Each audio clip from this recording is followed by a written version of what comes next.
23 million barrels, coupled with the perennial problems in the Niger Delta, as well as a slight drop in the average price of crude oil from $55.38 per barrel to $55.18 per barrel. But the good news, however, is there was a significant increase in revenues from companies, income tax and royalty, with the marginal increase in customs and excise duty. The takings by FRS increased substantially, more than made up for the reduction from NSPC receipts. And also customs. Yes. And to labor matters, members of the organized labor and civil society organization have called on Nigerians to shun threats of pulling down the federation by desperate forces calling for disunity of the country. Pointing out the dangers in the ongoing war-mongering at a media briefing on the state of the nation, leadership of the labor movement says Nigerian workers will resist every move to threaten the sovereignty and unity of Nigeria. We speak out because a physical conflict will haunt us all, most particularly workers, pensioners and their families. This call for restructuring will come over and over, just like call for the review of our constitution, the amendment of our constitution. But how we are able to manage it is what makes us a very strong nation. In the recently concluded election in the United Kingdom, election of 2 weeks ago, 7 Nigerians emerged as legislators. Can we repeat that? Can we look at these challenges before us and stop following those who want to divide us? And away from labor matters now to health, a strategy towards the control of malaria disease on the continent of Africa has attained more success as a new vaccine is being experimented in some African countries. Director, Department of Immunization, Vaccine and Biologicals of the World Health Organization, Dr. Jean-Marie, made this known at an interactive session with the Senate Committee on Primary Health and Communicable Diseases. 12 or 13 of those have been introduced and are being used. Ghana and a few others are already providing us with the opportunity to demonstrate the effectiveness of some of the newer vaccines, including one of the vaccines against malaria. The National Assembly really has been very conscious of the need to re-engineer our healthcare sector. And still talking health, participants at the second-day investigative hearing on the activities of health management organizations by the House of Representatives Committee on Healthcare Services have called for the scrapping of health management organizations in the disbursement of National Health Insurance Scheme funds. They also recommended that the scheme be made compulsory while enrollees be allowed to choose their healthcare providers. The NHIS must consider sending funds directly to the facilities. The competition and tariffs that were already undervalued, it has remained unchanged despite of the recession, with the attendant increase in the market prices of drugs and consumables. I have the fact. I know what I gave each HMO in each hospital, in each places. It's there. I will present it to the committee for them to make an informed decision. What I see, ladies and gentlemen, is a system that has, I've said it before, it's been run without a soul. I want to submit that the figure that was mentioned yesterday by the Executive Secretary of NHIS was never correct, and I needed this to be quoted on the media. We will not end the public hearing and close our books and shut our doors here. No, we will go further than that. The scheme has given us records. For information, Honorable Dixon, we have records of the payments that have been made to HMOs in the last 8 years. And away from health, the United Nations systems providing intervention in conflict areas in the Northeast is to collaborate with the federal government to develop a national peace architecture to facilitate conflict resolution. This was the outcome of a meeting between the Minister of Interior and the UN representatives in Abuja.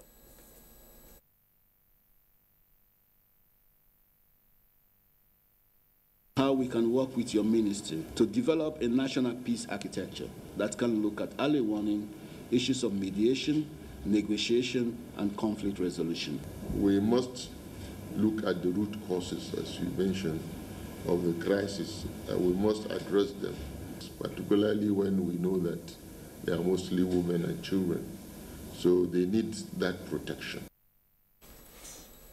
The Sultan of Sokoto and President General Supreme Council for Islamic Affairs, Muhammad Sa'ad Abubakar III, has requested Muslims to look out for the new moon of Shawwal on Saturday, 24th June, which is the 29th of Ramadan 1438 AH.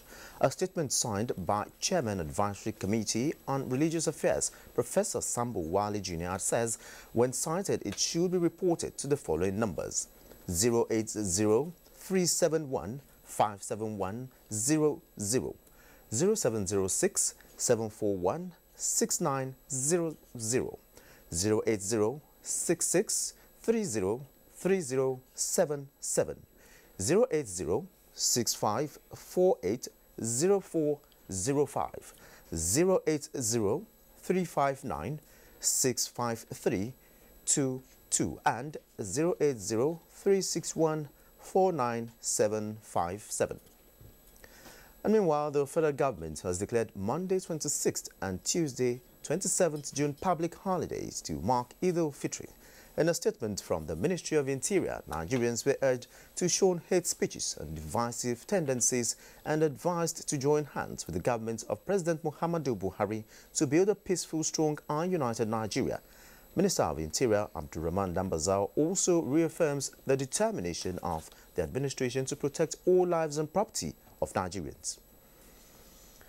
And that's the news for now. Korean and Kingsley will be back after this break. Good morning.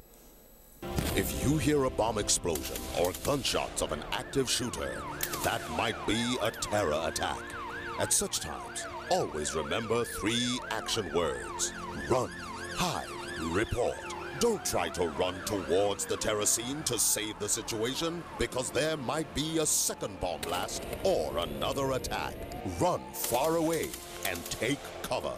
Make sure you are safe first. Yes, it is in our nature to sympathize over the hurt, but remember, only trained personnel can help in such situations. When in a secured environment, promptly call relevant authorities and help will come. For anonymous reporting, call 09630-3250-5 or 0813-2222-106. If you see something, say something. Nigeria unite against terrorism. This message is brought to you by the Federal Ministry of Information and Culture. A hectic lifestyle or overeating can cause a burning pain in your chest. That's heartburn. Take Gaviscon. One dose relieves in 3 minutes to soothe the pain of heartburn. It goes straight to the source to work for hours, providing long-lasting relief. That's why I recommend Gaviscon.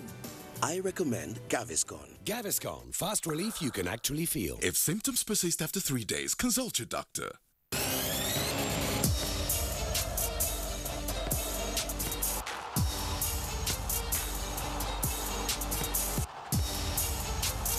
The FIFA Confederations Cup Russia 2017 on Quest Free Sports for the fan.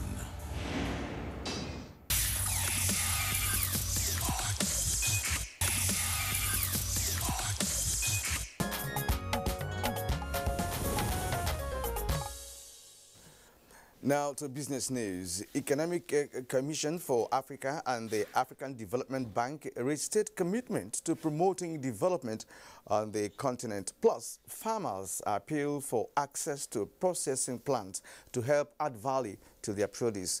Details on business news with Joy Uzo.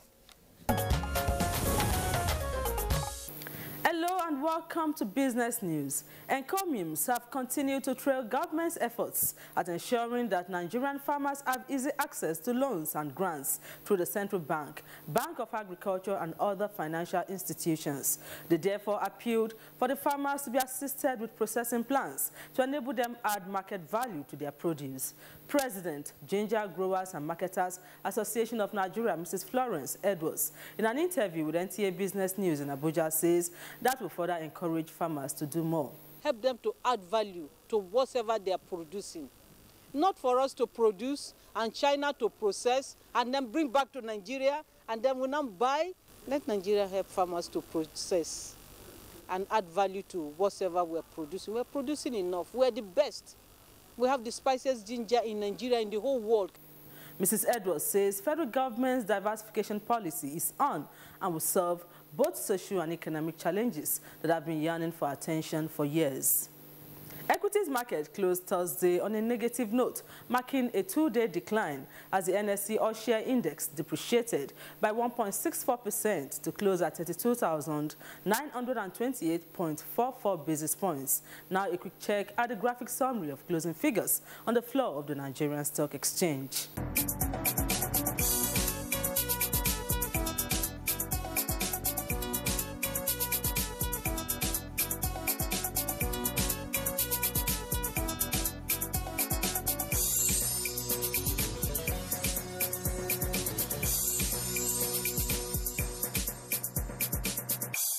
And finally, on business news, the Economic Commission for Africa, ECA, and the Africa Development Bank, AFDB, have restated their resolve to continue to work together in advancing Africa's development agenda through the strengthening of the African Union Commission, ECA, AFDB Joint Secretariat Support Office, JSSO. Acting Executive Secretary of the Economic Commission for Africa, Abdallah Amdok, this week met with the newly appointed Senior Vice President of the African Development Bank, AFDB, Charles Bohoma, to further discuss on ongoing and new major areas of cooperation between the two institutions. High on the agenda was the bank's vision, that is, its I-5 agenda strategy, which is Light Up, Empower Africa, Feed Africa, Industrialize Africa, Integrate Africa, and improve the quality of life for the people of Africa. They endorsed it as an effective way for the continent to achieve the 2030 Sustainable Development Goals and Africa's 50-year developmental plan, Agenda 2063. The two also discussed initiatives the ECA and AFDB are already jointly working on together. Among these are Climate for Development in Africa program, the Land Policy Initiative, the fight to curb illicit financial flows from Africa, as well as the recently launched high-level panel on migration and the African economic outlook. They also pledged to continue to put their respective comparative advantages at the service of the continent and emphasize the need to continue to speak with one voice over issues relating to the development trajectory of the continent. And that's it on Business News. I am Joy Uzo. Thank you very much, Joy Uzo, for the business package. Next for us, we'll take a look at the front pages of some of today's newspapers.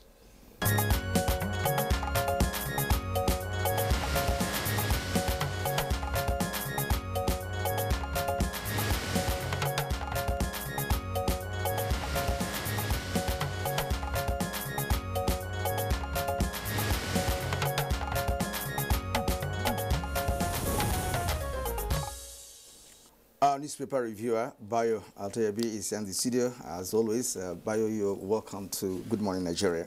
Thank you, as always, Kirian. Good morning, Kingsley. And good morning, Nigeria. All right, Bayo, pleasure to have you join us today. Let's take a look at the front pages of the papers. Begin with the Daily Sun. The Daily Sun has as its lead story, weak governance, cause of agitations.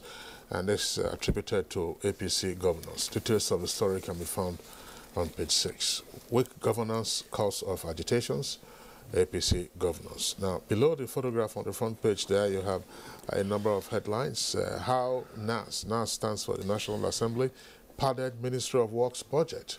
And this is according to Fashola, who is Minister of Power Works and Housing. Details of the story again on page 6. And on page 9, in greater detail, EU deports 34 Nigerians for violating immigration laws. And on page 38, court restrains El Rufai from sacking 4,000 traditional rulers. And right there at the foot of the front page of the Daily Sun, there's a strip headline there. CAN, that's Christian Associations of Nigeria, rejects federal government explanation on CRK and IRK merger. Of course, CRK stands for Christian Religious Knowledge and then Islamic Religious Studies as well. All right, leadership newspaper for this Friday. And just below the nameplate, We have demolition, promotion, allegation, rocks Ministry of Health. The story is on page 7 of leadership. And just towards the right, we have federal government, states, local governments share 462.4 billion naira for June. Details will be is on page 8 of the newspaper. That just below, recall, INEC notifies Senator Melaye and begins verification. And just below that too, you see Dino replying, I am yet to receive notice. This man has been on the news for a while now. Bayo, you will get to that when we'll conclude this. Now, the main headline on leadership, no plan to take over a Etisalat consortium in seats, demands full repayment. Story is on page 5. The right, NCC to meet banks, warns against illegal takeover.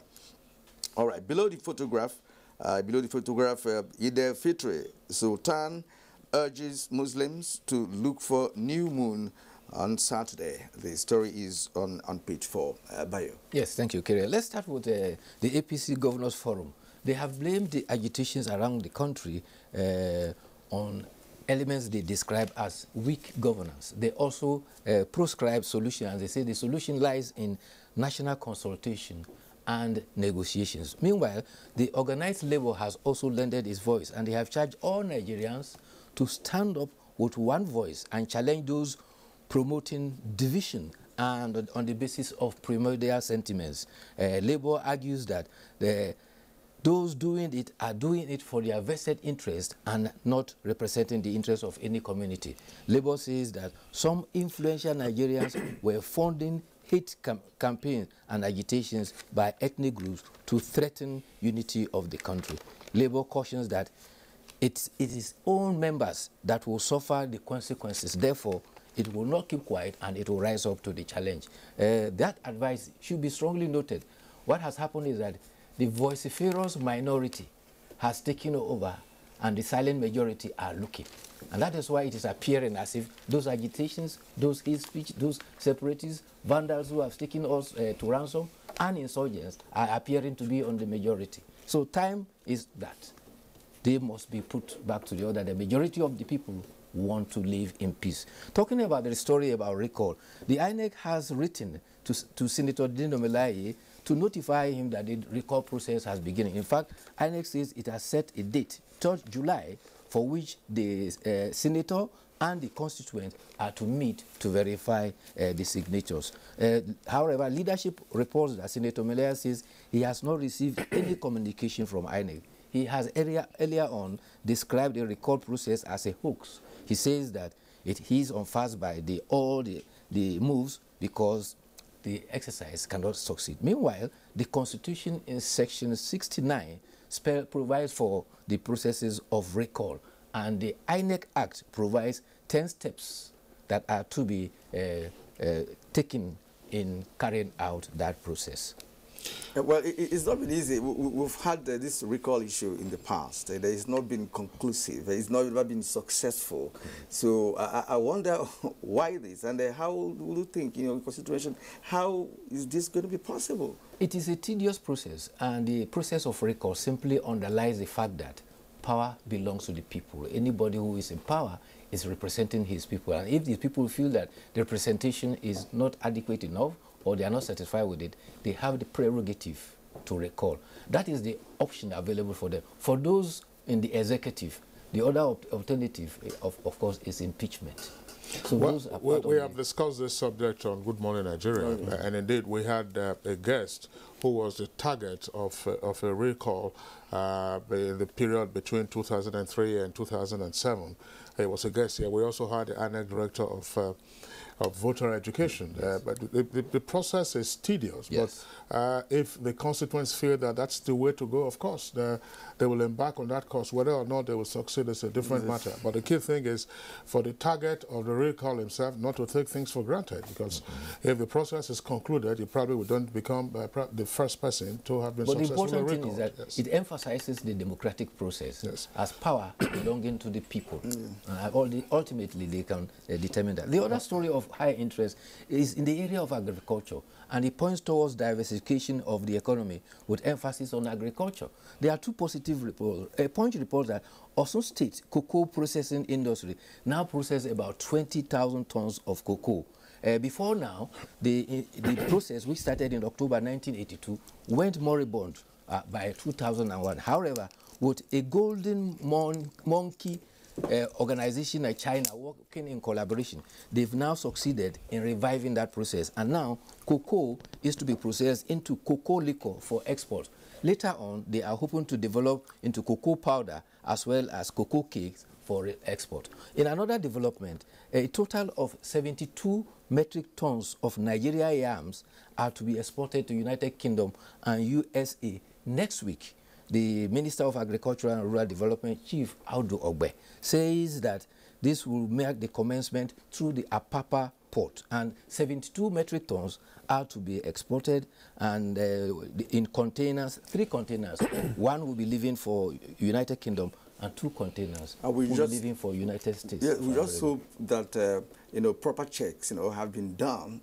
Because remember that in the past there are some of Nigeria goods that were turned back because it didn't pass through, for instance, quarantine and other detailed checks that should be done to avoid being rejected. The issue had more to do with beans. They said because some of the beans had been treated with pesticides or some other preservatives that were not shouldn't have been used. I just hope that as we are exporting yams, that the price of local yams will not rise. Okay. All right, let's take a look at the Nigerian pilot, front page of the Nigerian pilot, below the nameplate. Nigeria's population to overtake U.S. by 2050. That's according to the UN. Nigeria's population to overtake U.S. by 2050. According to the UN, details of that story on page 2. And measles campaign, federal government seeks 3 billion naira from Gavi. That's on page 5. Now, $1.6 billion fraud, that's the kicker. EFCC to tender evidence against oil magnate. That's on page 5. And Bayo already discussed this. The story is there. Quit notice. That's the kicker. We are for one Nigeria. NLC and 2UC declared. Below that, you have a number of other headlines. Benue embarks on table payment for workers' salaries. And Akeredolu signs 2017 budget. Nigeria has highest number of unimmunized children worldwide. That's it's an attribution, but the name is not there on the front page, but go to page 6 for greater details. And Dangote donates millions of naira worth of food items to FCT underprivileged. In human trafficking, Nigeria and Benin Republic review success and seek closer ties. All right, on Daily Trust this morning, below the nameplate, we have Salah. Of course, we read that in other headlines. Sultan urges Muslims to look for new moon on Saturday. Details on page 12. And of course, close to that is federal government says local government share 462.3 billion revenue for May. We also read that in other headlines. Now, it's on page 3 of Daily Trust. Now, the main headline, Taraba. Militiamen withdraw as troops take over villages. The writer, Oshimajo, summoned service chiefs, governors, casualty figures exaggerated, and pastorists want state of emergency. Over 50 killed, Senator says. That is on page maybe 28 of the Daily Trust. And below that, you'll see a very interesting photograph there where Muslims, in Bangladesh, some are riding on top of a train to get to their villages for celebration of Salah. That's interesting. And below that, we have pregnant woman, 2 sons killed in just building collapse. That's on page 4. And then INEC notifies Senator Melaye on recall petition on page 3, and court restrains El-Rufai from sacking district and village health, also on page 4 of Daily Trust. Yes. All right, Bayo, very quickly. Yes, the report you said about United Nations World Population Report says Nigeria will be the 3rd most populated nation in the world by the year 2050. However, that report had actually indicated that Nigeria, that is 7th now, will come after China, India, Indonesia before Nigeria. Nigeria has overtaken Pakistan and USA. If that report is to be taken seriously, it means Nigeria will be fourth, not third, as it's been reported. And finally, there have been some anxieties in South Africa about a ship delivering a human being. This speculation was on in the Eastern Cape, and the Chief Director of Veterinary Medicine has clarified. He said it is not a human sperm that has incubated a sheep ovum. Rather, it is a virus infection that has led to the deformation of the lamb. So what they have there is a deformed lamb, not a human being.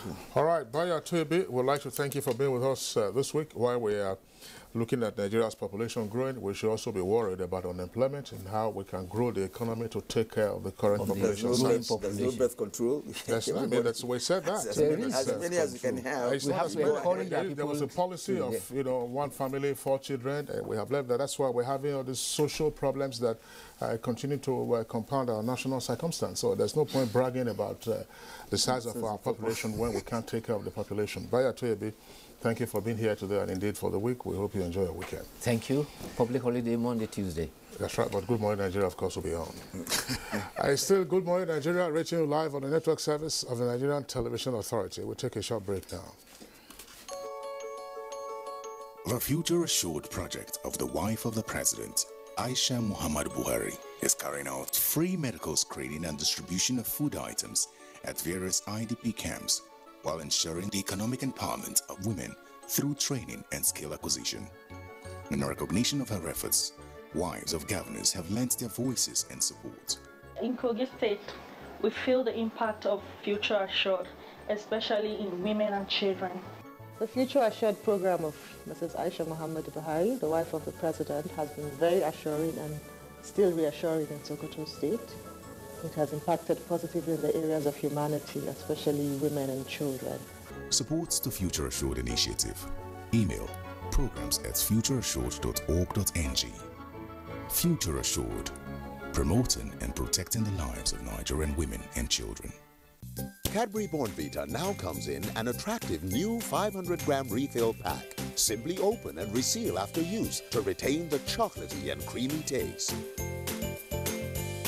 Cadbury Bournvita. Prepare to win.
All right, joining us now to discuss this issue is a man who's been here on several occasions on this matter. I'd like Kingsley to give me a proper introduction.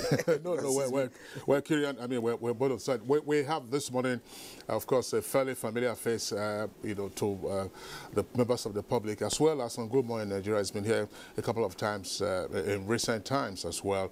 He's the Director General of the Debt Management Office, Dr. Abraham Wankwo. Dr. Abraham Wankwo, a pleasure to have you join us on the program today again. We said that the Debt Management Office obviously has been engaged in pushing out a number of products. The last time we had you here, you were discussing the FGN savings bond, what the reactions had been in terms of levels of subscription, and you had at some point also indicated that we're going to have a diaspora bond. Of course, that's what's been on. And then you have another product that is also out there. All of this, of course, against the background of the signing of the appropriation bill into law now. namely how to finance the budget deficit and the various means that have come up. Let's have an overview precisely now of the exposure, as it were, of the Debt Management Office through a number of debt instruments. Thank you very much, and good morning, Nigeria. As you have rightly said, we borrow for the country to fund the gap in the budget. And that means that it's important to appreciate that Nigeria's debt profile reflects what Nigeria has systematically decided to borrow from year to year. And we borrow only what is appropriated in the budget, which means unnecessary precautions, unnecessary analysis would have been done not only by the executive arm of government, but also by the National Assembly that appropriates the budget, including, of course, the borrowing component of it. Having said that, the Debt Management Office owes it to Nigerians to make sure that they design appropriate instruments, appropriate products for the purpose of raising these monies that have been approved at various levels, and also making sure that in the process we develop the Nigerian financial system, because the level of development of a country's financial system is critical to its sustained growth and development. So it is in that context that, apart from the introduction of the Eurobond, which we did first in 2011, repeated in 2013, and then in February of this year, we went to the international capital market to borrow part of the external component for funding the budget. We have also, just a few days ago, based on the mandate that was given to us, we had gone for the first time to issue a diaspora bond, which is a bond enabling Nigerians outside the country to participate in providing funds for the growth and development of the economy. In this case, it's important to note that Nigeria is the first country that has been allowed, that's the first country in Africa that has been allowed by the United States economy under the rules of the United States Securities and Exchange Commission to issue a retail bond in the United States market. The United States market is very restrictive. It tries as much as possible to protect the ordinary investor in the United States. It can allow you to talk directly to the big investors, the institutional investors, but it doesn't allow you to talk directly to the retail end. So for you to be given an approval to issue a diaspora bond, which is a retail product in the U.S. market, means that you have gone through stringent evaluation. And it means that it has been confirmed that the Nigerian economy, the Nigerian system is such that there's a high level of transparency and accountability, and there's a reliability, there's a serious level of reliability in terms of being certain that these retail investors, their debts will be serviced and their debts will be repaid as and when due. So that is a plus, the fact that Nigeria is the first African country to be able to issue a retail product in the U.S. market. Again, that product, as I said, was designed to make sure that Nigerians in diaspora participate. And that is in line with the philosophy of this administration of making sure we have an inclusive economic process. As we recover and as we grow, it should be inclusive. It is in that regard, too, that we have concluded arrangements for the issuing of the Sukuk, which is a non-interest bearing bond. As you know, there are members of the society who do not want to earn interest based on moral or religious or ethical grounds. And it's important to structure an instrument that enables them to earn a return, but not in the form of interest. And that's why we're introducing the sukuk. We have concluded arrangements for that. Indeed, it was supposed to be issued maybe sometime next week. However, because of the celebrations around the Salah celebrations, we thought it's good to postpone it a little so that all Nigerians who are in the mood of festivity, who are gone on holidays, who, whether internally or externally, would have been around. But the important thing is that Nigeria is poised in the next couple of weeks to issue the sukuk, which is an instrument appealing to those who don't want to earn interest in the money to provide to government, but who want to earn returns from the investments that will be made. Again, this points to the idea of financial inclusion, making sure that all segments of the society have an opportunity to participate, to contribute to development, and also to share in the benefits that come from such participation. All right, sir. Really, you have read out a lot of products that has been envisaged to assist in implementing the nation's budget. Now, you talked about to design appropriate instrument, and again, you said to develop Nigeria's financial system. I'd like you to come on these two issues so Nigerians will understand exactly why you're doing what you're doing.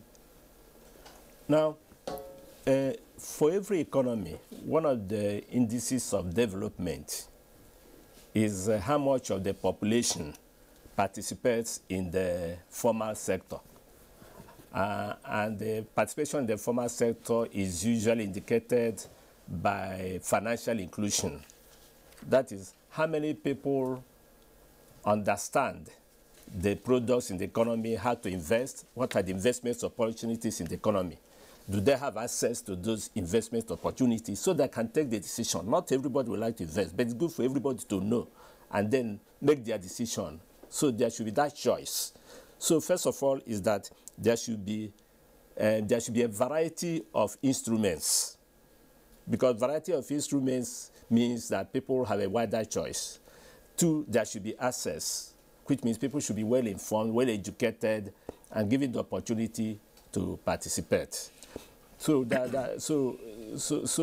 and these are components of economic development, because in every economy, at every point in time, there are people who are in deficit. Individuals, households, companies who are in deficit. That is, they need money to be able to carry out their own activities. But at the same time, there are people who are in surplus, called surplus units, who have surplus at that point in time, and they want to be able to provide to other people who need it and make some return from it.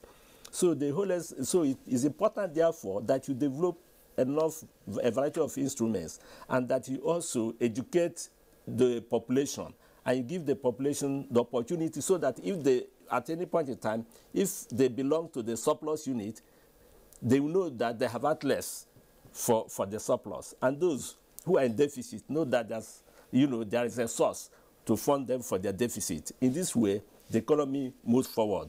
All right, Dr. Nwankwo, what is the value of the diaspora bonds subscribed to by the retail subscribers in the U.S. market? Yeah, the bond we issued was for $300 million US dollars, which was what was approved by the National Assembly, and we raised that total amount. The subscription was about 130%, which means it was oversubscribed, and we raised it at an interest rate of 5.625%, which is quite. What's the maturity? The maturity is the maturity is 5 years. 5 years. It will mature in 5 years. And then for the sukuk, Kirian, because the DG was talking about sukuk, that non-interest bearing for persons who either on religious, moral, or ethical grounds do not want interest, but want some return. So what is that return? That return is in form of, if you like, is in form of profit sharing, is in form of dividend. It's just like, the simple way to look at it so that all of us can understand it is that if you lend money to somebody, he pays you interest, you take the risk you must pay the interest, and but you make all the profit, whether it's big or small. But when you don't want to earn interest and you want to share in it, you agree on a minimum return, which will come from the productivity of what you invest in. Is that like a debenture? Yes. So it's more like an equity, a short-term equity. I wanted to make something clearer, with respect to this sukuk that we're talking about. They don't demand interest. Now, if Nigeria goes for such bond or loan, as case may be, do we have investments that we could make that is commercially oriented that could enable us now make the gains or profit, as case may be, that they will get benefit from? That's number one. Number two, sir, is you said that Nigeria is the first country in Africa has been allowed to go into this diaspora bond. Now, how successful has it been so far? What is the success story you can tell us about this diaspora bond? Okay, let me start from the last one. Yeah, it's successful to the extent that what the people of Nigeria mandated us to raise is $300 million US, and we have raised that $300 million US. So it was fully successful. And as I said, the subscription was 130%, which means it was oversubscribed. But of course, we took only what we had been mandated to take by the people and government of Nigeria, which is $300 million US. So it was successful. And of course, in terms of subscription, we did roadshows in Europe, the specific cities in London, in Geneva, and in Zurich. And in the United States, we did roadshows in New York as well as in Miami. Now, these cities were chosen based on the fact that this is where you talk to the private banks and wealth managers, who are the people allowed by their laws to intermediate with these retail people we are talking about, the diaspora in this case. Okay. So we had to go to the cities where these private banks and wealth managers who are licensed in their own jurisdictions to link with retail people. Because in U.S., as I was saying, it's not everybody that can deal with the retail people. They have a very restrictive structure.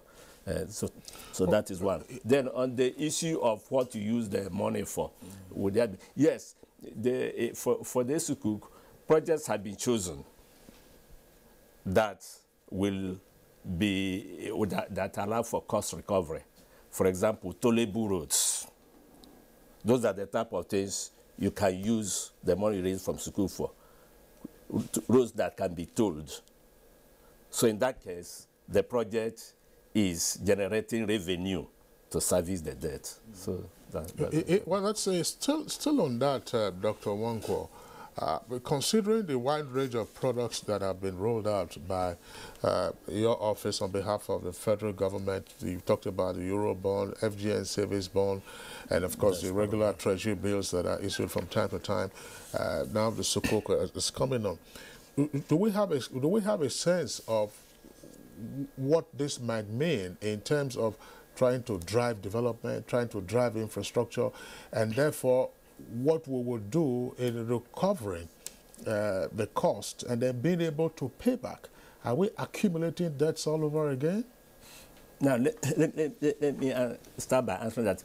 All these range of products are not necessarily, do not necessarily mean you are raising more money. That each time you introduce a new product, it means you are raising more money than you decided to raise. Okay. Already, the amount to be raised each year in form of borrowing is well specified in the budget. So what we do is to use a combination of products, a combination of bonds, a combination of instruments to raise the same amount of money. So we are not increasing the amount to be borrowed, but we are diversifying the various instruments you could use to do the borrowing. And the essence of the diversification, first of all, is to make sure that you achieve financial inclusiveness, as I mentioned already, which means you want all segments of the Nigerian society to have an opportunity. The FGN Savings Board was introduced so that ordinary people, artisans, drivers, truck pushers, market women can also use their 5,000 or their 10,000 naira to buy a government bond and earn interest on it. Meanwhile, the bond they have received is being traded on the floor of the Nigerian Stock Exchange, which means they are now part of the modern financial system. So that's financial inclusiveness. You also want to do that, just as I've said, because you want to encourage people to develop the culture of saving and investment, which means people know that, okay, if I have surplus, I should lend it to another economic unit or economic agent that's in deficit, and I earn something, and vice versa. So you are achieving that. Now, in terms of development, the whole idea is that, first of all, you are developing the financial system because you are improving flexibility. There are many options for you, for the country, and of course, for every product we develop, we are expecting a private sector component, counterpart of it. So what it means is that for the whole economy, you are introducing flexibility that not just the public sector, but also the private sector, has a choice, has flexibility in what are the various sources of funds. So at a particular point in time, whether government or private sector, we see what is the combination of Euro bond, of diaspora bond, of a savings bond, of various bonds that will satisfy its needs. So introduce a choice. Now, over time, medium to long term, the whole idea is that you are creating an environment that encourages savings and investment. And that's the secret to economic development. So you can mobilize money for capital projects, to fix infrastructure, roads, power sectors. Yes, we have serious infrastructure deficits now, but even when we cover it by God's will in the next 3 to 5 years, we will try to cover it. As the economy grows, you continue needing more money to retool the system, to modernize the sector. The issue is, we are borrowing now because that's what the bonds amount to, and so on and so forth. And anybody who was in this country in the 80s up to the 90s, in fact, up only a few years ago, when we had a debt relief, we will all be concerned. So, is there cause to worry? Now, let me put it this way. First of all, is to appreciate that every country, no matter how great, no matter how well managed, borrows. And the simple way to look at it is that, does Germany borrow? Go and look at the country's balance sheet. You see that Germany is more borrowed than Nigeria. US, China, even China borrows. Go and look at the China's balance sheet. You see that they borrow. India borrows. UK borrows. France borrows. These are very strong economies. So so let's not go into this. So it's the principle of our life that every money economy borrows. Yes, that's number one. Secondly, is that yes, Nigeria had unsustainable debt in the past and was able to solve that problem. Okay, so that does not mean that it cannot borrow just since it is a normal economy, other normal economies borrow. However, the emphasis is on making sure that the debt is sustainable. And that is why the focus is on using the borrowing to fund infrastructure so that the economy will boom. So that in the future, government will depend more on revenue. Dr. Wanko, you've spoken so well, about this, from a professional point of view.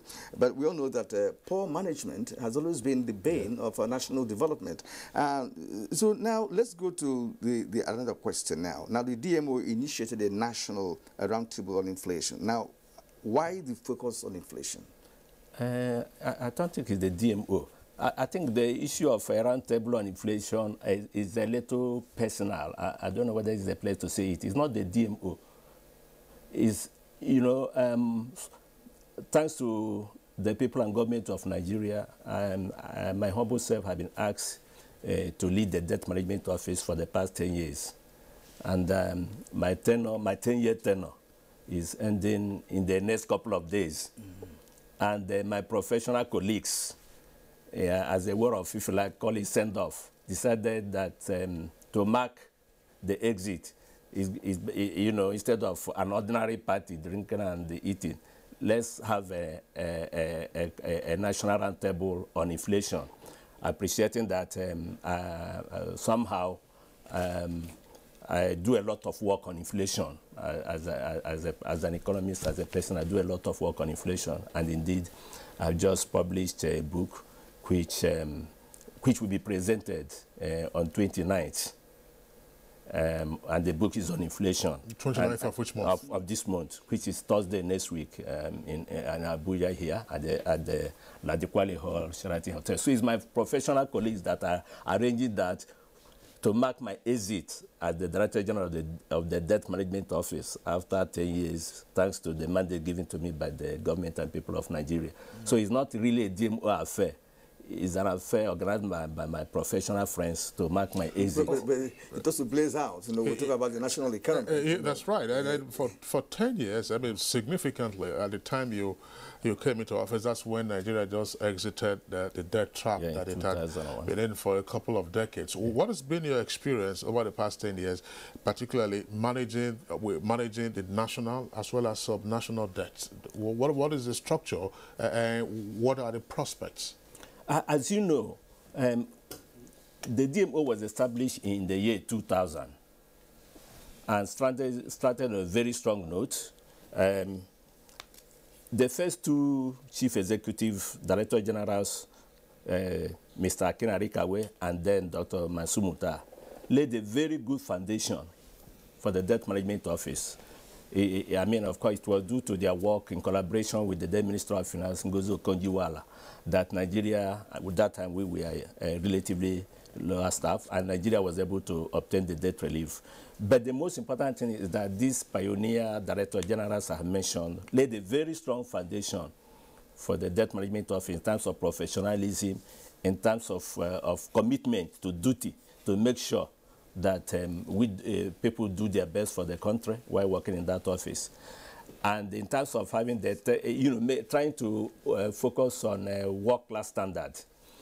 So based on their foundation, over these 10 years, DMO has continued, as we have been discussing here, to make sure that we contribute to the growth and development of the economy. And that is why, for example, in terms of product development, we try to make sure that the Nigerian system is financially sophisticated by introducing new products while we are raising money for government, while at the same time encouraging the private sector to have access to the market.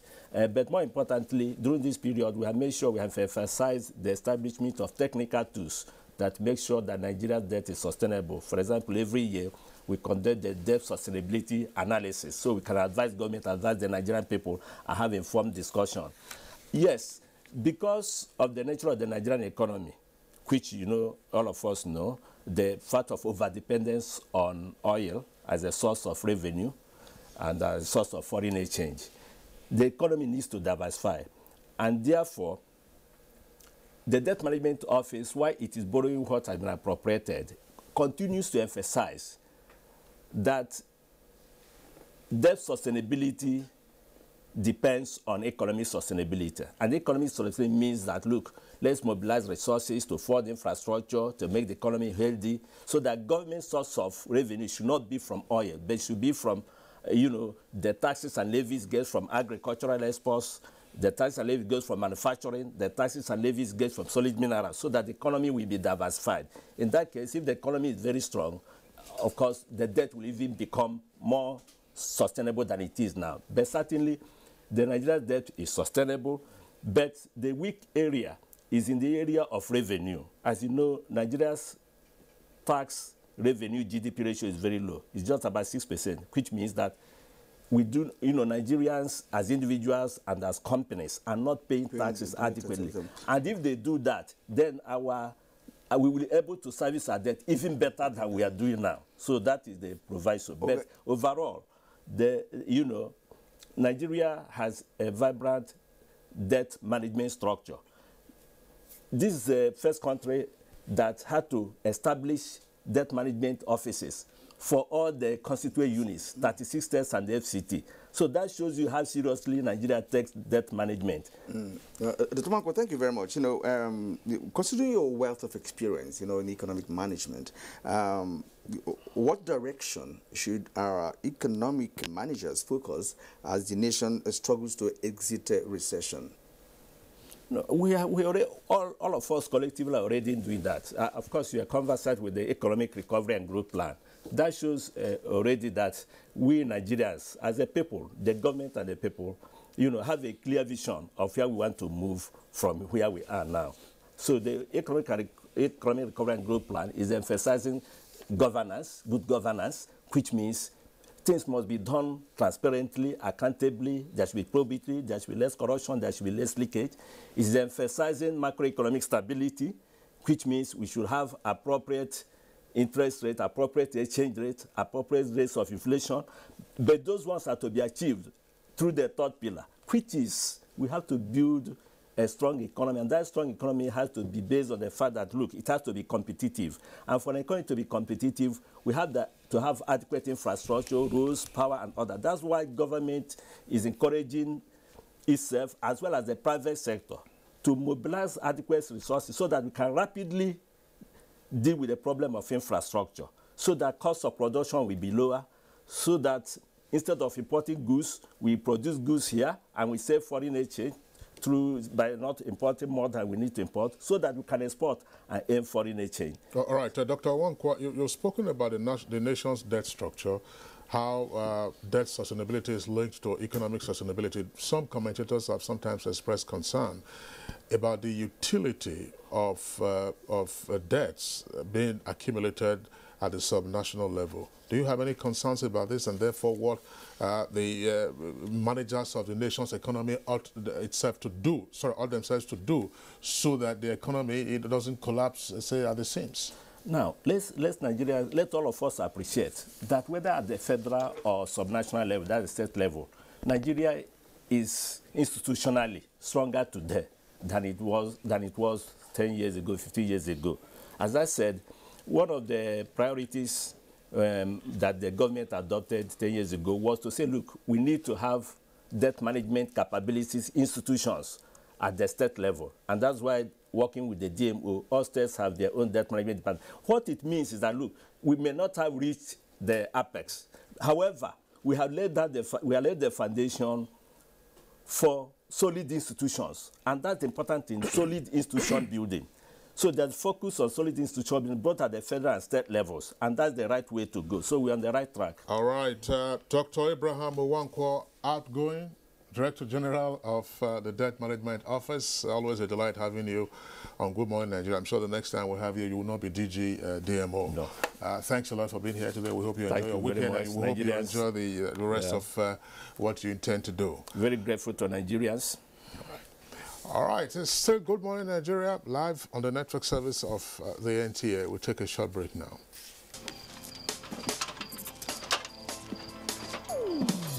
Oh boy, climb this thing now. Not be only to connect lights. Come you and yourself now. Now wow. Oh boy, calm down now. Oga Kasali electrician, who will they look for with this? Oh. Oga Kasali, come help us fix this wire now. Sorry. I no longer carry out illegal connection.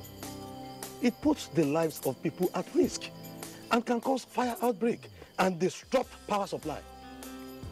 I will never be part of anything that has to do with this any longer, because change begins with me.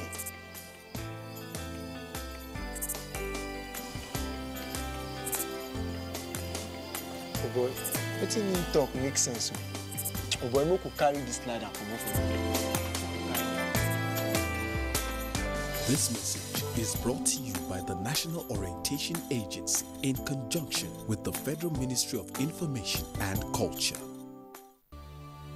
Admission forms for the 2017-2018 academic session of NTA Television College JAWS into its diploma programs are now on sale. The diploma programs are in film and TV production, broadcast journalism, and TV engineering technology. Applicants are required to have at least 5 credits, including English language and mathematics at SSC, NECO, or GCO levels in not more than 1 sitting. Application forms can be obtained from the TV College Refi JAWS or at any NTA zonal centers nationwide on payment of a no-refundable fee of 7,500 Naira in bank draft in favor of NTA Television College. Completed application forms should be returned to the Office of the Academic Secretary, NTA Television College, or the Center of Purchase on or before 28th of July 2017. For further inquiries, please call 0806 980 9807 or 0703 660 7155. NTA Television College, training you to be the best you can be.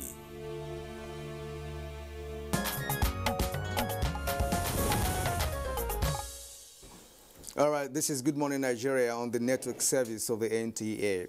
Now to the second leg of our conversation this morning. The need for domestic hands and other aids has become more increasing as many urban professionals make progress in their careers, thereby having less time to devote to domestic needs. But stories of horrific betrayals by some domestic employees continue to make many skeptical on engaging domestic aids to alleviate their sufferings. The question now is, who do you allow into your home?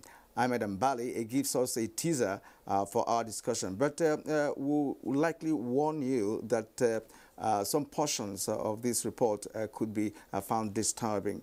So viewer discretion is therefore advised.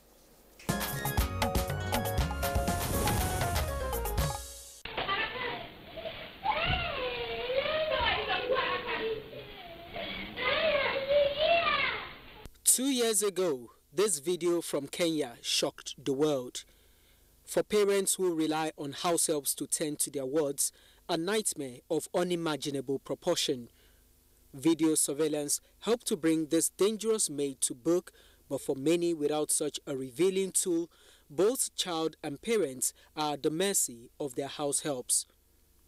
Incidents like this rekindled the age-long debate over hiring domestic helps. Turn between the devil and the deep blue sea, it's a touchy issue for many working tight schedules and needing the extra hand, either as nannies, drivers, security guards, gardeners, cooks, or even office employees. At the end, it becomes a case of necessary evil for many. But it's not as much about the pros and cons, but of how much those who engage the services of domestic hands really know those they invite into their homes.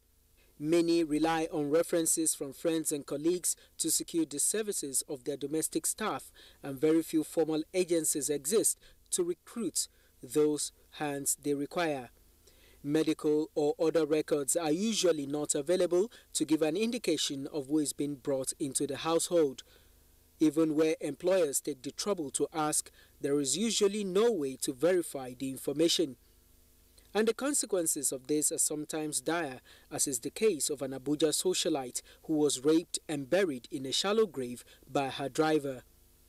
Overall, the advice of security experts is that employers of domestic helps should go the extra mile by carrying out background and security checks on those they engage.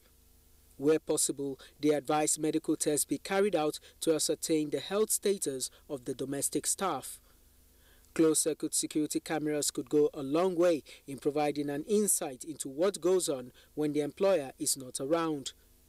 As is the case of the Kenyan maid, no one could have known the extent of her atrocities if an extra eye had not been kept on her.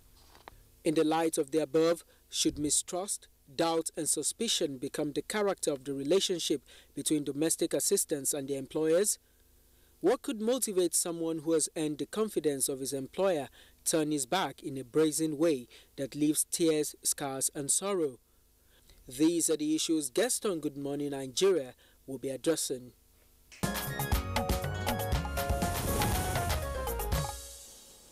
All right, Ambali, thank you very much for that report. Of course, my colleague Kirian had earlier advised that some portions of that report will be found disturbing by some of our viewers. There are many disturbing scenes and stories that we get to hear. We have guests with us in the studios, as well as from our Jos Network Center to discuss this. First, we'd like to welcome a professor of police studies, is Professor Olu Ogunshaki. He is a technical advisor to the Inspector General of Police. Professor Ogunshaki, a pleasure to have you join us on Good Morning Nigeria. Thank you. Okay. And okay, go ahead. All right. We also have with us here in the Abuja studios Pastor Boma Pepple. Pastor Boma Pepple is, among other things, an expert on domestic staff issues. Pastor Pepple, I'd like to have you join us on Good Morning Nigeria. Thank you. And also joining us from our Just studio is Dr. Chundung Pamshar. Dr. Chundung is a sociologist. Dr. Chundung, you're welcome to Good Morning Nigeria. Thank you for having me. All right, let's begin the conversation with Professor Ogunshakin. Professor Ogunshakin, you listened to the background report, and of course you are familiar, I would assume, with all kinds of stories about what happens between domestic staff and their employers, whether private or personal staff. You know, it could be a personal assistant, it could be a driver, it could be a steward or otherwise.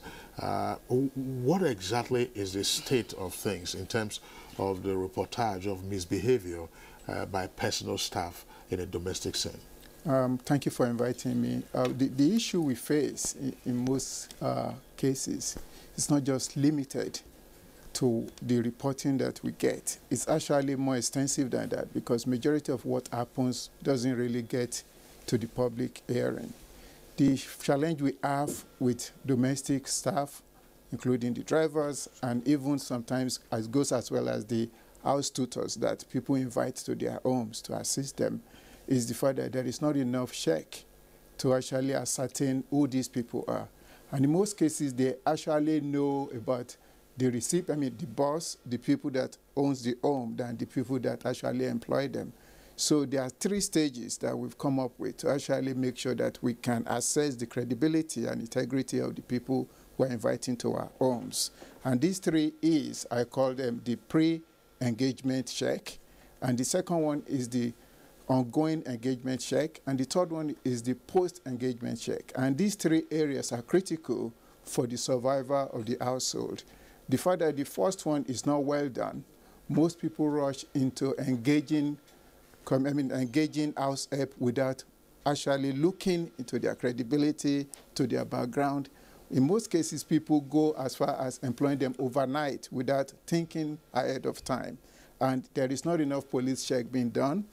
The guarantors are not actually looked into. A lot of people don't know where their house help lives. They don't know their qualification. And we call it the integrity test. A lot of people are not aware how honest and truthful are the people they're employing. And secondly, when you look at the issue of ongoing check, which is quite important, people, just because they're already in your homes doesn't make you feel comfortable. You need to be able to ascertain that this person is the person you employ. The issue of social media is critical here. A lot of those people will have access to the WhatsApp and Facebook, and then the kind of friends they keep. And I think the most important one that most people actually neglect is the fact that the one we call the post-engagement. After they finish their work with you, where do they go? Do you have access to them? And these are the areas where we need to concentrate on as Nigerians.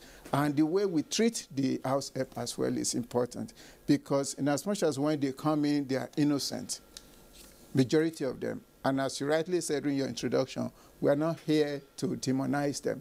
A lot of them are doing excellent job. But at the end of the day, we need to be very careful how we treat them, because in the process, we actually demonize some of them and they turn against us. Yes, yeah. And these are the issues that we need to face. All right, thank you very much. In recent years, the issue of hiring domestic hands have become a business kind of. Some people are actually paid to look for somebody to hire for some families. So when you talk about background checking, it's rarely there. Right, and that brings us to the question of what should be, the concern of those hiring domestic staff. And I'm coming to Mr. Purple this time around. Now, what should be the concern of those hiring domestic staff, and how do they go? How should they go about handling such concerns? Well, thank you. Good morning, Nigeria. Thank you for this opportunity.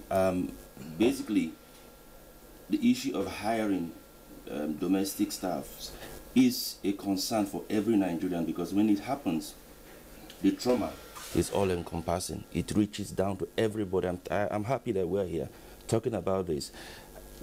The issues of background check and knowing where the details of their family and all that is key. But the point is, how do we go about that? Clearly, I think that there are 3 components we should look at. First of all, the domestic staff, regardless of the work he's doing, there are 3 levels. One is the non-criminal minded one. The next level is the one that is non-criminal minded but surrounded by a criminal peer group, and the one that is actually criminal minded. Now you want to take steps that will stop them from migrating from one point to the other.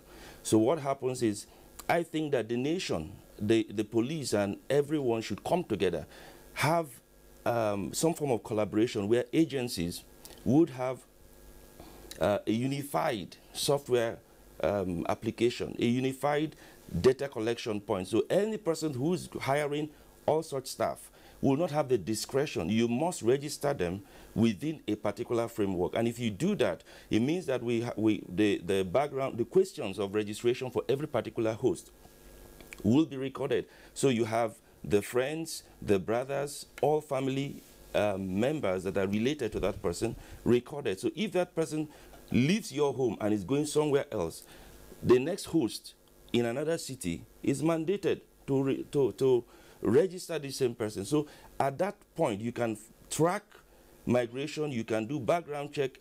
If, for example, somebody goes to Oyo State and is being recruited by whoever, and you check, do you have a registration pin? And the person says no. And if you go online, if you have access to it, you immediately find out this person is lying. So right from the start, you know you're dealing with a liar. And then you have a clear record system. It is deterrent because the hosts and the house helps or the drivers, everybody knows that they are being recorded. So they won't want to migrate to the criminal mind. Now you have to be dealing with the ones with the criminal mind. When they know that the institutions or the system is well coordinated, they will be thinking of the best ways to beat it, and it will be difficult. We have this recent case where somebody who is a driver, the one that's in the public domain now, Evans was a driver, he goes out, he comes in and prays in as a driver. If these things were recorded the way we're talking, police cannot do it alone. So I think the police will be working with the private sector operators to get these things done systematically, and it becomes, I think it should become law.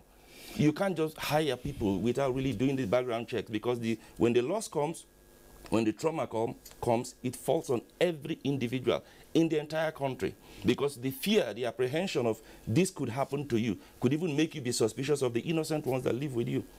So I think that these are the steps we should take. All right, Pastor Boma Pepo, thank you very much, as well as Professor Gunshakin. You've raised a number of points. Some persons, some of our viewers probably would say, look, what you're looking at will be a more formalized employment structure, but that our economy is largely informal, and that's why we're going over now to the sociologist, Dr. Chung Dung Pam Sham, who joined us, who was introduced earlier by my colleague, Kirian. Dr. Pam Shah, the point that has been raised by Pastor Boma Purple is to the effect that, look, let's get persons properly documented. And documentation, of course, is one of the steps towards greater formality. But perhaps we can then split the categories of domestic staff that we're talking about. Some of them are just house helps. You go to the village, you bring 1 or 2 persons to come and assist you. Others, you go through some semi-formal agencies. How can we begin to get up to the scale of formalizing domestic staff, personal assistance, so that some of the challenges that arise now can be overcome? Thank you for the question. I totally agree with the other 2 discussants, but like they've said, it's not all domestic staff or domestic workers that are bad. We've had families giving testimony to individual workers that have added value to their families. They've taken care of their children. They've taken care of the house. They've been so faithful in their work. However, like they have said, if you talk of the semi-urban areas or the villages, it might be a little bit easier to some extent, because people around neighborhood, to some extent, knows individual families. And so for one to recruit a domestic worker, maybe from the rural areas or the semi-urban areas, it is mandatory that whoever is recruiting them must go an extra mile to know the family where such a servant or a worker is to be recruited. And so the issue of the guarantor is very, very important. You cannot just go ahead and ask maybe a neighbor or a friend that you need a domestic worker. And sometimes from the religious angle, you see somebody in the church, you might say, okay, this is a brother from the church. You contact such a person and he says, oh, I have a brother or a sister or an uncle who will do very well to carry out these duties you are intending to. And so they come in the name of a brother, not knowing the background of the person. So knowing the integrity of the person is very, very important. And you must have a guarantor, whether in the urban area or in the rural area. Somebody must stand in for whoever is going to be recruited. It is very important to even sign an agreement that whatever happens, you will be contacted. You will be held responsible. And that guarantor must be somebody who is reliable and elderly, somebody who is trusted, who is known, that can really attest to whoever is going to be recruited. So it is very important to have that guarantor. And if you are recruiting such a person, what kind of work do you want him or her to do? What is the age of the person you are recruiting? You must specify the job. You cannot just ask somebody who comes in, just leave everything in the hands of the person, go ahead and cook, go ahead and wash, and you go away. Anything could happen. You must specify the rules, the values, the culture of the family to whoever you are recruiting. And it must be in the presence of the guarantor. There are areas in the home that this person must not go in, like the bedroom. These are areas, this is a room where some valuables are kept. You cannot just leave everywhere open. And you must be sensitive to changes in your home. You must be alert to any change or changes that you notice, because as a woman or as a couple, we must know the locations of things. You must know whether there are issues of stealing, pilferages, and the rest. So you must be up and doing in order to make sure that these things do not happen. For the children in the home, you must be very close to your children. You must always communicate with them so that if they notice anything that is unusual, they must report to you, because you must be very sensitive. You must be communicating. These domestic workers must abide by the rules. There are times, maybe the nanny, if she has grown to a level, you can send her and maybe to go look for something for her to go and do, like a job, and then you send her in peace, and then you can get another person. But you must be sensitive in whoever you are recruiting. Like the other people have said, the background information of whoever you are recruiting is very important. And I must add that couples must be able to cooperate. Couples should be able to do most of the things themselves. And if our children are growing to some extent, they should participate in household chores. It is not very, very necessary for you to have some of them.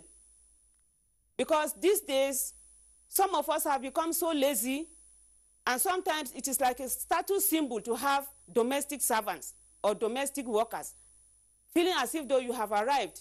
But it is like a dilemma. If you have a very good domestic worker, it's like a gold. But when you have a bad domestic worker, it is like unleashing hell into your home. These people have brought about disorganization of families. Children have been tortured, like we have seen in the clip. Even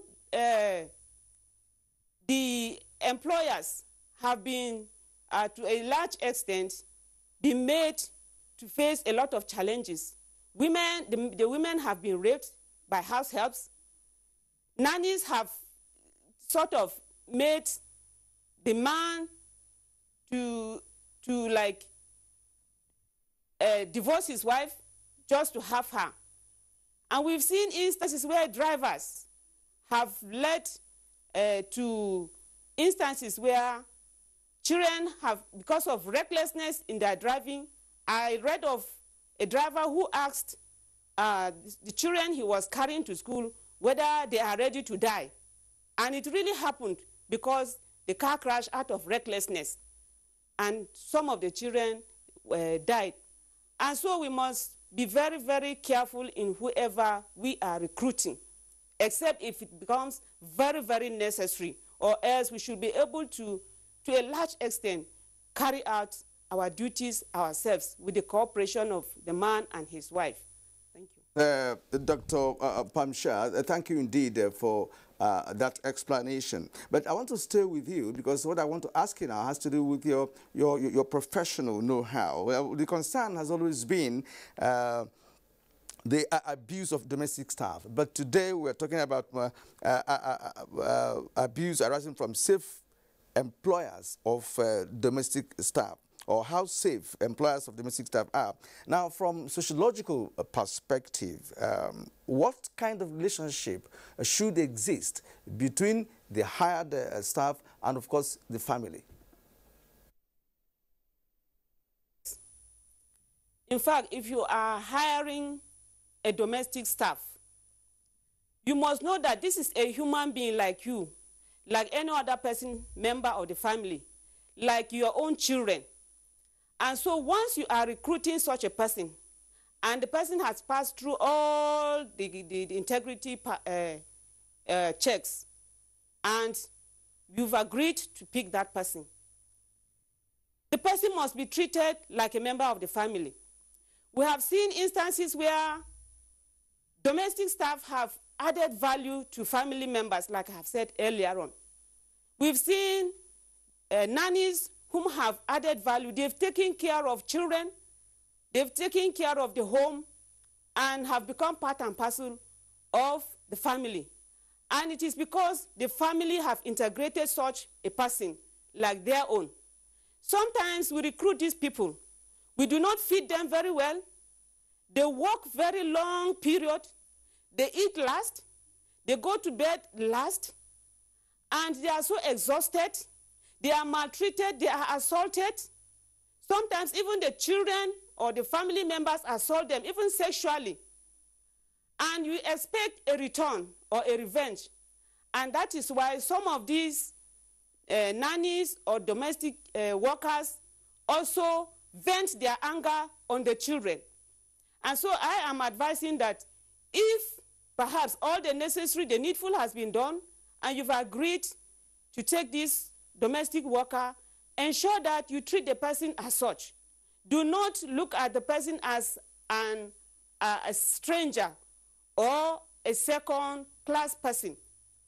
So many of them do not even learn any trade. They do not put them to educational institutions. They are there at home, always working. They are so secluded. They don't have any social relationship because they are restricted in terms of movement. And so some of them becomes vulnerable to sexual assault because they are always available for whoever will assault them, will harass them. And so if we can treat our children with all the love, let us look at them as well as human beings who are also from other families who also love them. And so if such persons are delivering what is expected of them, also reciprocate. Sometimes whatever is being paid is just like a peanut. Despite the number of hours these domestic workers put in, and yet they are paid very, very little. And so they have the tendencies to steal. Sometimes they steal the meat from the pot, and then they are beaten. And so if we love ourselves, we should also love them so that they can also put in their best. Thank you. All right. All right, Dr. Chundung Pamshar, thank you very much. We'll come back to you later on in the course of this conversation. Just to return to our guests here in the studios, we still have Professor Ogunshake as well as Pastor Boma Pepo. Professor Ogunshake, Boma people raised the point, namely proper documentation of domestic or personal staff. From your experience, what category of such personal staff will be easier to to document in the first instance, so that we begin the formal process of recruitment and having due diligence in your background checks and so on and so forth? Will it be drivers, security guards, you're just plain house helps? I think the responsibility to document the household help rests in the hands. I mean, you have the primary responsibility, which is to the employer, to make sure that they are documented. And when you talk about categories, everyone that is in your household needs to be documented. And the essence of this is to be able to be held accountable, not just for their own sake, but for your own sake. Because we've had instances where a house help went missing, and the person they accuse is the person who employs them. So when you look at the categories, I would say there's got to be a general, acceptance that everybody will be documented. And then you now go to the next level of categorizing them individually. For the house help, you need to make sure that you know who you're employing. We normally run through the medical check, we do drug test, and now people are talking about credit check and even the social media check, where you get to know who are their friends. But in terms of getting them documented, this is the bit about having an identity card with their names, with their photographs, with their next of kin, and as far as even going to their villages. But a lot of Nigerians will rather employ somebody from outside the country. And again, we talk about this status symbol, where you can say my help comes from this other foreign country. The fact remains that you're actually doing yourself a disservice, because you don't know where actually they come from. Some people that doesn't speak out of French will employ somebody from a French-speaking country. So these are some of the issues we face. But as far as the drivers are concerned, you need to document them. Ask yourself a question. Does your driver have a valid driving license? Who do you talk to actually ascertain that is fully engaged to drive you? Because in most cases, you put your life in the hands of these drivers who are recommended from a friend to a friend, and you don't really know anything about them. Then your security guard, in case of accidents, in case of robbery in your homes, can they actually go to court to testify? Can they write? Can they stand up and actually deal with issues that concerns you? And these are some of the issues we need to raise. But then when we talk about the security check, this is the issue that seems to run away from all of us. These are not expensive. You need to be able to ask yourself, has this person had any previous conviction? And when we talk about criminality, does this person have this issue of stealing? Because the person who is looking for employment will not tell you that I'm a thief. And the person who brings them will not say this person is not something you can be trusted. But at the end of the day, you need to understand that this is a human being that have so many variables to his character. And once they are within your domain, once they are inside your home, they become part of you. They know more about you than you know about them. And we're not saying you shouldn't trust them, but you need to be careful of how far you go. We've had instances of people exchanging their bank password in the car while the driver is driving. Your driver is not stupid. Your driver can pick up these things. And we've had people sending their drivers to the bank. These are issues that you need to iron out, because your own safety is now in your hand. And these are the issues that we seem to neglect when we are talking about documentation. I mean, sometimes what you just said now, you heard some people, by saying their PIN, giving their PIN, their PIN to their personal staff. As you said, perhaps it's a status symbol out of big ignorance. It's highly risky. Now let's take this to another angle, and I want to ask Pastor this. Some people argue that there is class issue, in all of this, where most domestic, staff in families come from poor backgrounds, and sometimes when they get there, they are likely to see how they can betray their master and see how they can get out of their poor, situation. And we've also had stories, where such happens. And of course, if I start telling you what I have read in the past about this situation is so enormous. So does class issue come into this? Well, thank you. I agree with you. I've done a lot of research and studies on these issues, so I know the storyline. The issue of class will come in at a point, but I always go back to that same identification of the three components of the individual at play. Who is a non-criminal minded person, regardless of the background he comes from. He's non-criminal minded. The next person that is criminal minded may have a peer, may not be, but have a peer group or background that is criminal minded. So when they come into your home or are working with you, the issue of class is secondary. It depends on how you relate, how the host relates with the domestic staff. If your driver is not concentrating, you should be able to say, hey, what's wrong? You're not concentrating. Try to find out if he's distracted. Sometimes the domestic assistants, I prefer to call them that, and helps, is that they also receive pressures from home. Mother is sick, father is sick, and then there's a bill and they are pressing on them. You're living with someone who is quite affluent, and we have this problem at home. So the person remains there on and becomes very vulnerable to any suggestion of crime. Any person that comes to say, look, let's kidnap this little girl, and what does he feed? We'll give him Indomie. Oh, there's no harm. And immediately after having that discussion with you, he gives you 20,000 just for nothing. That sets you up for a crime. But if we go through these formalizations that we're talking about, and I want to add there, Prof, this is very, very simple. We can't wait to start tomorrow. We must start today, because we must integrate the entire country into this process. The trauma, like I always say, involves everybody. So the class issue, I think it's minimal. It's not the effect. The relationship is what causes these people to behave that way. I think it's more relationship related than class. What role, sorry, Kinsley, what should be the role of security agencies, to forestall occurrence? Is there any role that could play? Yes, everybody have a role to play, but like I said earlier on, you have the primary responsibility that rests with the household. The security have the secondary responsibility. In most cases, what we have here is the job of the security services is to protect lives and properties.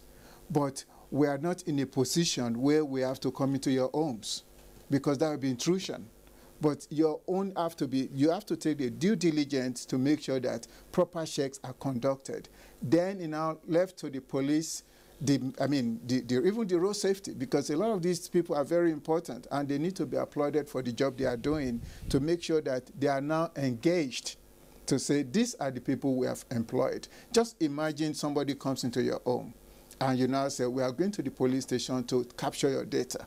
That in itself is something that we actually, discourage them from any further criminal behavior.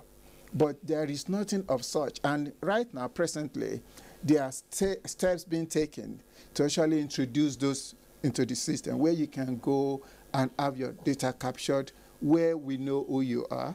And again, we're talking about the friends and associates, where your associates knows that the game is up. And these are the areas we need to look at. But the police are willing and ready. And when you look at the recent issues where kidnappers have been arrested and been paraded, a lot of jobs are being done. And a lot of time people tend to blame the police for this. But this is one area we cannot blame the police for, because the responsibility rests with the household. Then it's when they now bring it up to the attention of the police that the police have the responsibility to assist them. But we are ready to work with the public. The Inspector General of Police is very keen to work with the rest of the Nigerians. Yeah, I'm just wondering, Professor Gushaki and then Pastor Boma Pepple, in terms of what is immediately achievable, because you have said that we ought to have the database right yesterday, not even today.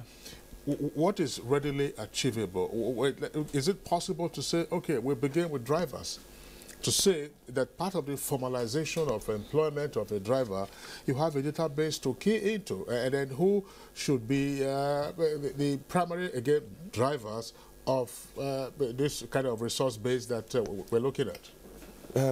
I think that to start immediately, the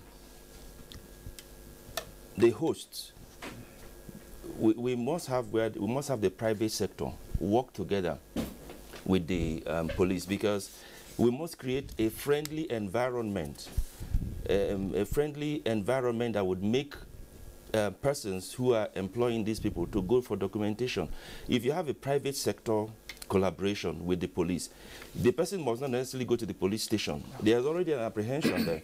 So if that happens, you could, let's say, as Abuja is, you could say in every capital city or even in the local governments, if there is, if the police is working with maybe 3-4 private sector operators and say, look, you unify your data, but what's going to happen is, as far as Abuja is concerned, there's Gaines Village, there are social estates. Start there immediately. Collect data. Let people register. And of course, it will be for a stipend. It won't be heavy because you are going to pay staff, you are going to deploy staff. But if this is done and you unify this whole data, if anybody is migrating, and this is very key, Prof, if somebody is migrating from one city to another city, you don't even know if it has a criminal record. All these things will pick up and they become persons of interest immediately to the police. And then you can also, if we start immediately, you could have like quarterly, the system itself will pick up issues quarterly. It will come back to you. Is this person still with you? You have to respond. If you're a host that has registered, if you register some other person in another city, the questions will come automatically to you. We are consulting and instructing, advising software developers. These things are not rocket science. They're all there. It's just for us to have the will to go that way. And I think one of the weakest things we do is like not making these things law. When we get to the point, take these things to the National Assembly and have a simple law, if it's not within the police rules, to get this collaboration so that you don't get to a point and everywhere is litigation from everybody. We must, so you start in dealing with from a point, drivers, house help. It's simple. All right, thank you very much. Yes. Thank you very much. Now we are returning to Jos, where Dr. Pamshah is. Madam, I would like to ask you this question because it does seem that when the issue of assault on children, comes up, it's usually the young ladies who are domestic staff that are corporates. There are corporates in this, not just in Nigeria, but elsewhere across the globe. What do you make of this? Very briefly, this is going to be your final thought, in this program now. Thank you. Not all the time, but the young girl, it's not always good and it's unlawful to engage a very young person. I think below 18. These are young persons, but we've had instances where children between 5-9 years are employed. This is very bad. And the slightest thing such a child does, the child is at the receiving end. And like I said, these persons are the ones that are easily assaulted because they cannot run away, they have no say. But I will advise that as much as we can, if it is not very, very necessary, let us do our jobs ourselves. The issue of a security man might be very important because of the happenings. But then, if it is possible that we can do our household jobs ourselves, let us limit the number or whether or not to employ such persons. We must be careful because if you assault this child, like the other persons have said, you might be cut off with the law and it will not go well with you. So it is very important for us to do our works, especially at the weekends when we have time. If you cannot do all the jobs yourself as a family, you can send your clothes for laundry. At the weekend, you could do all the needful. But if it is very, very important that we employ them, please let us not employ very young children. It is unlawful. And let us, like I said, not abuse them because they are humans like we are. So we must inculcate the culture and values of the family to them, and we must be very watchful for any eventuality. Thank you. All right. Thank you very much there, Dr. Pamshah. Thank you very much, Dr. Pamshah, for your comments. Just to read out some of the tweets that we have received from our viewers. Law Alpha C tweets, private home assistants should be persons who are well known to their employers and ought to be well remunerated to avoid frustration.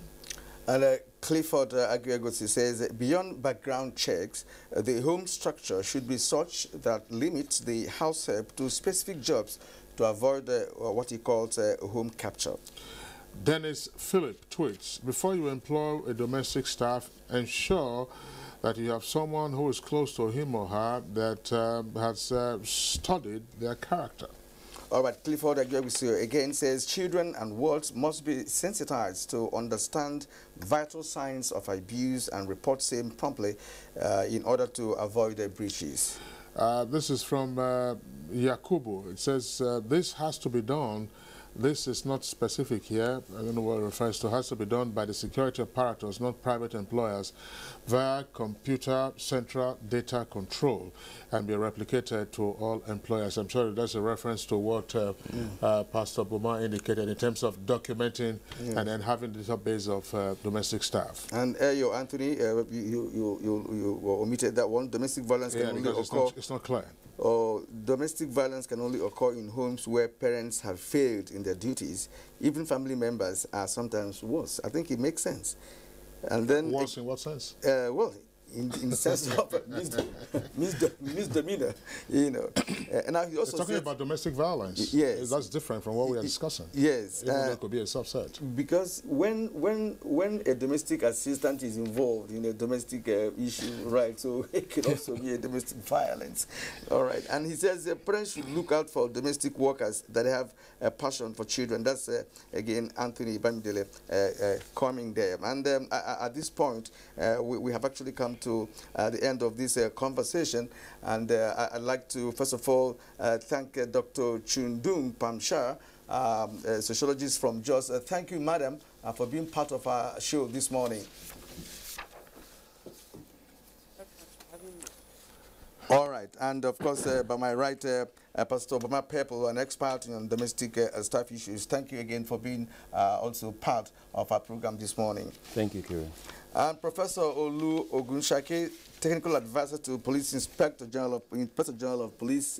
Thank you, sir, for coming. Thank you. All right, that does it now for our discussion segments. Let's go over now to our complimentary segment, and we take sports. Good morning.